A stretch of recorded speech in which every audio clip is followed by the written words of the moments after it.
याच दिवशी उपमुख्यमंत्री एकनाथ शिंदे यांनी घेतली विद्यार्थ्यांची भेट। राज्यातील जिल्हा परिषदेच्या शाळांना उच्च शिक्षणाचा दर्जा प्राप्त व्हावा आणि या शाळेत शिकणाऱ्या सर्वसामान्य घरातील विद्यार्थ्यांनाही डिजिटल शिक्षण मिळावे, या हेतूनच राज्य सरकारने राज्यातील सर्व शासकीय शाळा या डिजिटल केल्या। आज या डिजिटल शाळेच्या माध्यमातून सर्वच विद्यार्थी गुणवंत शिक्षण घेऊन या देशाचं भवितव्य घडवतील, असं मत राज्याचे उपमुख्यमंत्री एकनाथ शिंदे यांनी यावेळी बोलताना व्यक्त केले। त्यांनी नुकतेच साताऱ्यातील जिल्हा परिषदेच्या कोडोली शाळेला भेट देऊन शाळा प्रवेश दिनानिमित्त विद्यार्थ्यांचे शाळेमध्ये स्वागत केले। त्यावेळेला ते बोलत होते। आगामी काळात देखील जिल्हा परिषदेच्या शाळेचा दर्जा कसा वाढेल याकडेच राज्य सरकार लक्ष देऊन सातत्याने प्रयत्न करत राहणार आहेत, असं देखील त्यांनी या वेळेला सांगितलंय। शाळा ज्या आहेत या शाळांना बक्षीसही मिळाली, त्यांनी शाळा अपग्रेड केल्या, चांगलं रंगवणी केली, काही शाळा डिजिटल झाल्या आणि माझी शाळा सुंदर शाळा यामध्ये अनेक शाळांना बक्षीसही मिळाली आणि त्यामध्ये जवळपास 1 ते 1.5 कोटी विद्यार्थ्यांनी पत्र लिहिलं होतं शिक्षण विभागाला आणि त्यामुळे हे गिनीज बुक ऑफ वर्ल्डने त्याची नोंद घेतली आणि त्यामुळे ते जे अभियान आहे, जे उपक्रम आहे तो देखील यशस्वी झाला। आणि आज देखील शाळेचा पहिला दिवस एक संकल्पना मांडल्यानंतर यामध्ये आज मुख्यमंत्री स्वतः, उपमुख्यमंत्री म्हणून आम्ही आहे, अजितदादा, बाकी मंत्री आहेत, आमदार आहेत, खासदार आहेत, लोकप्रतिनिधी आहेत, त्याचबरोबर आपले वरिष्ठ अधिकारी देखील प्रत्येक शाळेमध्ये आज विद्यार्थ्यांचं स्वागत करायला स्वतःहून या ठिकाणी उपस्थित आहे।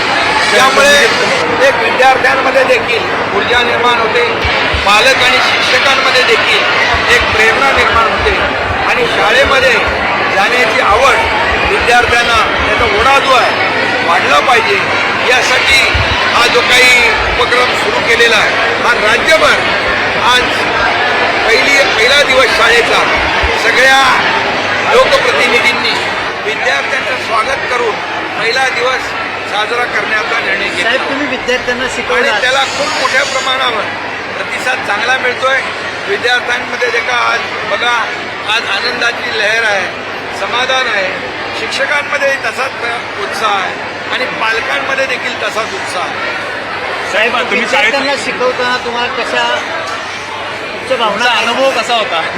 मी विद्यार्थ्यांशी तिकडे इंटरॅक्शन केलं आणि करत असताना मुलांमध्ये देखील कसं आहे, मुलांची भीती निघाली पाहिजे आणि त्यामुळे मी त्यांना सांगितलं टेन्शन घेऊ नका बिलकुल।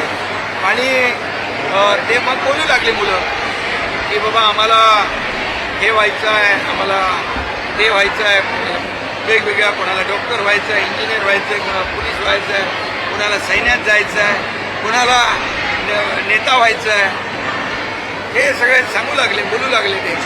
कारण का होऊ शकत नाही? एक मी देखील सर्वसामान्य नगरपालिकेच्या शाळेमध्ये शिकून या राज्याचा मुख्यमंत्री होऊ शकलो, तर ही या मुलांमधला कोणी होऊ शकतो, कोणी मंत्री होऊ शकतो, कोणी शास्त्रज्ञ होऊ शकतो, कोणी डॉक्टर होऊ शकतो, इंजिनियर होऊ शकतो आणि शाळा 1904ची आहे। आणि मी मगाची उदाहरणं सांगितली की राष्ट्रपती महोदया आणि अब्दुल कलामजी, त्याचबरोबर बाबासाहेब आंबेडकर, देशाचे प्रधानमंत्री नरेंद्र मोदीजी पण एक सर्वसामान्य कुटुंबातून पुढं आले आणि देशाचे प्रधानमंत्री। त्यामुळे शिक्षण हे किती आवश्यक आहे आणि ते शिकलं पाहिजे। बाबासाहेब म्हणायचे शिक्षण हे वाघिणीचं दूध आहे आणि त्यामुळे शिकून सवरून या सर्वसामान्य कुटुंबातली मुलं उद्या बघा या शाळेतले अनेक विद्यार्थी मोठमोठ्या क्षेत्रात काम करत असतील, आणखी पुढे या मोठमोठ्या क्षेत्रामध्ये, विविध क्षेत्रामध्ये, सामाजिक, राजकीय अनेक क्षेत्रात ही मुलं मोठी होतील, यासाठी मी त्यांना शुभेच्छा द्यायला आलेलो आहे। आणि म्हणून जिल्हा परिषद शाळा, नगरपालिकेच्या शाळा, शासकीय ज्या शाळा आहेत या शाळांचं देखील यामुळे अपग्रेडेशन होतं, वातावरण बदलतं आहे। आज मॉडेल स्कूल देखील एक स्मार्ट शाळा त्या देखील या सातारा जिल्ह्यामध्ये झालेल्या आहेत। त्याचा रिप्लिका सगळीकडे होते आणि आपले मंत्री दादा भुसे यांनी खरोखरच म्हणजे अगदी मनापासून या शिक्षणाला आणि शिक्षण विभागाला खूप महत्त्व दिलेलं आहे. अगदी शिक्षकासारखेच त्याच्यामध्ये इन्व्हॉल्व झालेले आहेत. आणि नक्की मला यापूर्वी देखील जे आमचे मंत्री होते त्यांनी देखील अनेक योजना सुरू केल्या.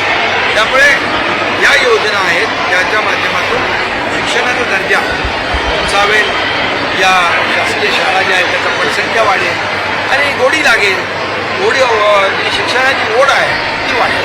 साहेब, तुमच्या शाळेतला पहिला दिवस आठवतोय का? कोसळलेला आहे, त्याचा काय पहिला आव्हान आहे? शाळेचा दिवस तुमचा कसा होता, काय त्याच्याबद्दल काय सांगा? तेव्हा मी सांगितलं ना की पहिला दिवस थोडंसं अरे आता शाळा सुट्टी संपली, आता आपली शाळा चालू झाली. पण मग शाळेत एकदा गेलो आपण, मित्र भेटले, अभ्यास सुरू झाला की मग काय टेन्शन काय.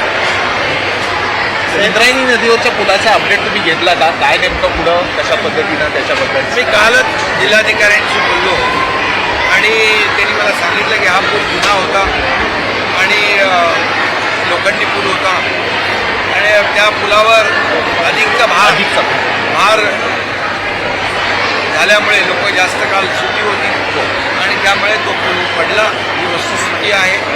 आणि तो पूल मला वाटतं रहदारीस बंद देखील केला होता, प्रतिबंध केला होता.